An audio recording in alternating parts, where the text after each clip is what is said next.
Olina group ye Mana Chicken wobo yagala ogijoininga nkutekerayo ku bwerere. Group eyebera etya?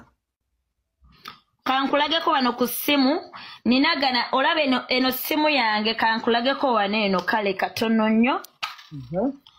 I think oba nkulage kandabe kweno eno yegendo kijjayo bulungi nkulage. Kati group eri ku WhatsApp eri kuki? Tulina Telegram and WhatsApp. Naye Telegram eba ya mitwalo 2 then WhatsApp ebera ya 10. Kati group eyo mubaamu ki? Munaye tuba twetegerayo gwe kati client wa joininga group. Mwe tuposting emana kati nganze tulese client oba tugase abasajja awo nga tuposting emana okitegeera. Kati client wagiraba nagisima nga ajja mu inbox yo. So awo tetukusasuza sente. We matadeyo ka video tetukusasuza sente. Lindako. Client bwalabe mmana client bwalabe enkudi mu group nagisima nga ajja mu inbox. Kati olabe eno group Mana esimu yange eri mu freezing nga simanyi nanti video ziba nyingi. Kati olabe eno group olabe ezo video ezo. Ezo mana zaffe. Okitegeera? Ezo mana zaffe tuziteekayo ne tukulaga kiki tukola buli omu apostinga yiye. Oba olina enfuli oba tolina postinga yiyo oba nsiwuufu oba yajjamu enkanyanya postinga yiyo bakirayant bakuwagire nga yiyo.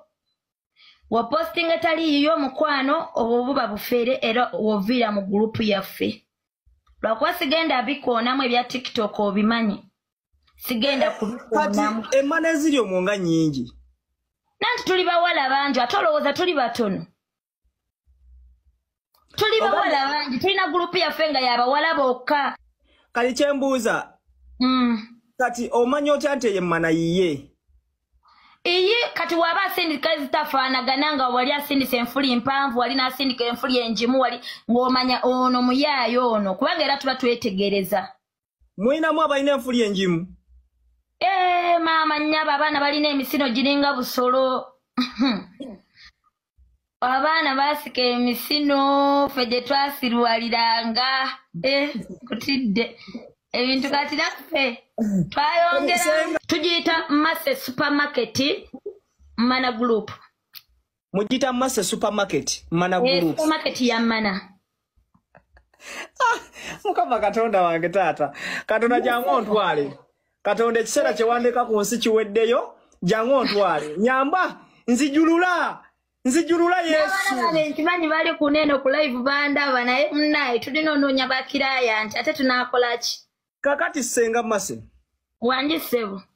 Bwe bucha kumacha nengamba nti njagala oli kwegamba nga njaga ng'omuntu ayagala kuzina gwe nga gwe senga Mase akola atya?